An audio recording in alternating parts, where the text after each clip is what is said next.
Salam dostlar, yaxşımısınızlar? Anılardan mening ayrimxonamga nurg'un vaqtlarda savollar keldi. Bir qancha o'simlikning rasmlarini avatib, bu o'simlikning ismi nimadi, uyg'urcha ismi nimadi, balam bek so'raydi. Shu dalaga chiqqanda, sirtqa boshqa kichik bolalar bilan o'ynaga chiqqanda o'simliklarni terib kelib, "Apa, bu nima?" deb so'raydi. Nim deb javob berishni uqolmay sizdan so'rgandim deganga o'xshash savollar kelib qoldi. Bu savollarning ba'zilariga javob bera oldim, dal vaqtida ba'zilariga javob berib bo'lolmay qoldim. Shuning uchun men mushu menga kelgan savollarni cho'rdigan asosda shu savollarga qanday javob berish to'g'risida bir video ishlab qo'yishni qaror qildim. Onalarning menga yozgan uchurlaridan qaraganda, bolalarning "Apa, bu nima? Bu o'simlikning uyg'urcha ismi nima?" deganga o'xshash savollarga faqat shu o'simlikningki uyg'urcha ismini tepib bersam, bolalarning savoliga javob bergan bo'laman deb tushunib qolgandek his qildim. Endi men qanday o'ylayman desanglar, butun dunyo miqyosida türü aniq bekitilgan o'simliklar 380 ming xildan oshar ekan. Hayvonotlarningmi aniq sonini bilmayman. Aniq ularningmi necha yuz ming xilga bordi. Bizning vatandan 3000 taxminan 3500 xil atrofida o'simliklar bor. Paportniklar, yalang'och urug'liq, yip urug'liq o'simliklarni 3 tipni qo'shgan chog'da. Bu xil holatda bizning vatandan chiqmaydigan o'simliklarning uyg'urcha ismi yo'q. Ondan keyin hayvonotlarga kelsak, ba'zi bir cho'ng tipdagi hayvonlar, masalan, pil, shir deganlar bizning yurtdan chiqmaydi, ammo uyg'urcha ismi bor. Shu ba'zi bir cho'ng tipdagi hammadan biladigan cho'ng tipdagi hayvonlardan boshqalarningmi bizning vatandan chiqadigan hayvonotlarningmi uyg'urcha ismini men shaxsan ko'rmagan. Cho'qim bor bo'lishi mumkin burunqi vaqtlarda.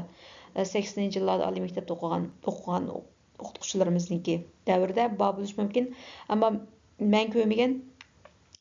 Bu xil holatda bolalarninki, chet elda yashayotgan bizlarning bolalarimizniki bu "Apa, bu nima?" degan tipdagi savollarga qanday javob berishimiz kerak? Biz bolalarimiz bilan bu yo'lda ketyapmiz. Tuyuqsiz bolamiz so'rab qoldi, ya. "Apa, bu nima?" Balamiz bu o'simlikni ko'rsatdi. Bu nima? Bu paportnik. Buni men bilmayman. Buni siz qanday bilasiz? Men YouTube'ga chiqqan tunji video o'simlik taksonomiyasi haqida qisqacha tushuncha degan videoni ko'rsangiz, buningki paportnik ekanligini sizmi bilalaysiz? Endi bu paportnik deb qo'ysaqlar gap tugamdi? Yo'q, tugamaydi. Men paportnik to'g'risida yana ancha-muncha bir narsalarni so'zladim. Shu videoni tafsiliy anglab baqsanglar. Undan boshqa shu videoda men paportnikningki uyg'urcha, xanzucha, ingliz ismlarini ta'minladim. Siz shu ismlar orqali Google'dan izlanib, bolalarga shu izlanganingizni uyg'urchalashtirib deb bersangiz bo'ladi. Ularning hammasi kasbiy atalg'u emas. Paportnik qanda o paportniklarda kanallar bağlama shakllangan. Kanallar bağlam degan nima? U bir intayin taraqqiy qilgan to'shig'ich to'qilma. Shu to'shig'ich to'qilma bo'lg'achqa o'simliklar muxlarga o'xshash kichik 1-2 sm o'sishdan paportniklardek yalang'och urug'liq, yepiq urug'liq o'simliklardek necha metr, necha 100 metr o'sish imkoniyatiga ega bo'lgan. Masalan, bolalarga mush narsalarni so'zlab bersak bo'ladi. Yana masalan, bolamiz bilan bu pallampaydan ketyapmiz. Yana bolalar buni nima deb so'rg'ildi deshnama. Bu rasmdagi yana ma o'sganlar bu yana paportnik. Endi moyaga tafsiliy qarsanglar tuproqlarning ustida, paportniklarning ostida tuproqning yuzida o'sayotgan muxlarni bayqay olishimiz mumkin. Yana daraxtning qo'ziqining ustida muxlar o'sayotgan bo'lishi mumkin. Muxlarning nimaligi to'g'risida men yana ayrim video ishlab qo'ygan. Tabiat dunyosidagi bo'z yarash qushlar. Mush videolarni ko'rsanglar, mushu muhitni bilanglarga tafsiliy tushuntirib berishinglar mumkin, masalan. Sizlar bolalar yana bu nima deb so'rgan chog'da, ustidagisi mavu qasraqsiman lishaynika. Lishayniklar to'g'risidami bir narsalarni so'zladim men shu tunji videoda, o'simlik taksonomiyasi haqida qisqa tushuncha degan videoda. Endi bu asrikisi o'sayotgan nima? Bu muxgan. Әмді мәйлі таşның yüzdə ya daraxtның qo'ziqining ustida o'sayotgan bo'lsin, muxlarning o'sayotgan muxlarga qarasanglar, ba'zida maning o'xshayotgan bir narsalarni ko'rib qilishinglar mumkin. Valla bu nima deb so'rashnami? Buning ostidagisi muxlarning yopurmaqsiman tanchisi, ma ustidagisi spor g'ozgi. Spor g'ozgi degan nima ish qilgan narsa? Muxlarninki ko'payish a'zosi, muxlar degan bir qadar tuvan darajaga o'simliklik bo'lganligi uchun bular guli ichilmaydi, uruq hosil bo'lmaydi, spor orqali ko'paydi shunama.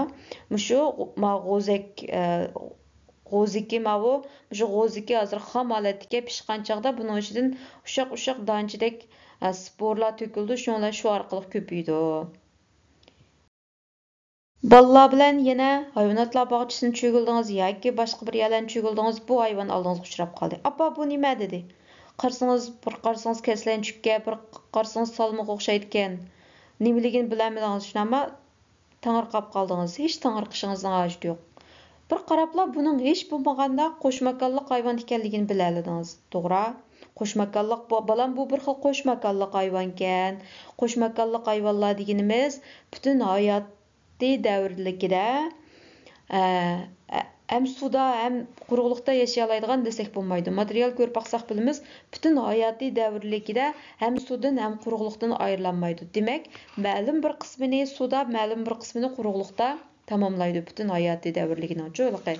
Tuxum chiqardigan yo bir vaqtlar bor suvda cho'qim o'tkazimiz bo'lmaydigan. Aşında bir davrlari bor, suvda ham quruqlikda yashashimiz bo'lmaydigan. Ya'ni undan boshqa bularning bizga o'xshash sut emguvchilar, qushlar bilan bo'lgan yana bir farqi qanda? Bularning muqim badan temperaturasi yo'q. Qachon issiq yeyga olsa, issiq qizib qoldi, sovuq yeyga olsa, muzdek paqdek ulab qoldi. Masalan, odamlarning temperaturasi 37 gradus turishi kerak shunama. Ammo bu qo'shmakonliklarchu unda muqim badan temperaturasi yo'q. Qizib ketadi, sovib ketadi. Temperaturasi cho'ng o'zgarish bo'lib ketsa-mu, cho'ng chataq chiqmaydi. Ammo odamlarning-chu, qushlarning-chu temperaturasi 1-2 gradus, 5-6 gradus egiz pasib ketib qolsa, cho'ng chataq chiqadi. Mana mushta farqlarni so'zlab bersak tamoman bo'ladi menimcha. Yana masalan, balalarimizga biz ko'ktatlarning ismlarini uyg'urcha deb berdik. Mushuni ismlarini uyg'urcha deb berish bilan bir vaqtda biz bu ko'ktatninki qaysi qismini yeydiganligimizni eskartib qo'ysak, yana intayin yaxshi bo'ldi. Masalan, biz yesibilakninki yopurmoqini yeymiz shunama. Bizning bu yeydigan qismimiz yopurmoq. Hamda karabshining qanday yerini yeymiz? Karabshininki go'shlashgan yopurmoq sepini yeymiz.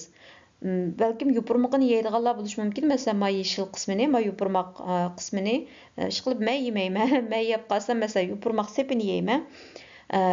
Bizning asosiy yeydigan qismimiz karabshininki. Asosiy yeydigan qismimiz yopurmoq emas, yopurmoq sepi, go'shlashgan yopurmoq sepi. Ondan uningga qo'shib yopurmoqni yeymiz, shunami? Undaqda barangining-chu, yangyuning. Buning narini yeymiz? Ba'zilaringlar yıldız deb javob berishinglar mumkin. Bu hargiz yıldız emas. Qaranglar, bu bixlangan chaqda bu yangyuning ustidan shox chiqadi. Shox chiqyotidi, Shox chiqyotidi. Bu shox chiqqani buning hargiz yıldız emasligini tushundirdi. Bu deganimiz tugunak qo'l. Biz barangininki tugunak qo'lini yeymiz. Undaqda savzining qaysi qismini yeymiz? Savzining rasmiy yıldızını yeymiz. Nimishqa? Chunki savzi uyda turib bixlinib qolsa-mu, hargizmi asti taraflardan bixchi ketmaydi. Faqat shu ustini ko'kini kesib etib tashlab qo'ygansak, shu ko'ki bor tarafdan yana bixlinib ketishi mumkin. Ammo asti tarafdan qat'iy bixlinib ketmaydi. Chunki bu degan yıldız. Yig'inchoqlaganda biz bolalarga ko'ktatlarni tunishtirgan vaqtimizda ularning uyg'urcha ismi bilan bir vaqtda qaysi a'zosining yeyilganligini qo'shib deb bersak, o'simliklarning yıldız, qo'l, yopurmoq, gul, meva, urug'dan iborat 6 a'zosi, ya'ni o'simliklarningki anatomiyalik tuzilishlari to'g'risida asos topgan bo'lamiz.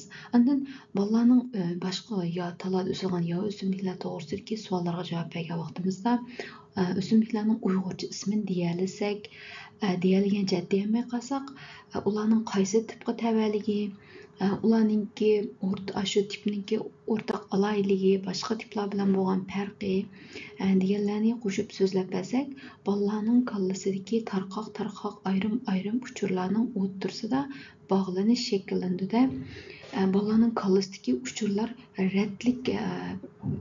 rəddlənib rəsmi ana tildəki bilimə aylandı. Undan başqa yana biz yana yaşı bəkirək kiçik əmdə tili çıxıyotqan balalarımızға o'simliklarni tunishtirgan vaqtda albatta yana ismni asos qilamiz, chunki ularning kallasiga ovoz va belgilik miqdordagi so'zlik shakllanishi kerak. Endi shu so'zlik shakllanib bo'lgan bolalarga nisbatan men shu yuqori tilg'ab o'tgandek qilsaq eng yaxshi, eng ko'p taraflama bo'ladi deb o'yladim. Unda bo'lsa anglab berganinglarga rahmat. Kelarki sonda ko'rishaylik. Xayr xo'sh, omon bo'linglar.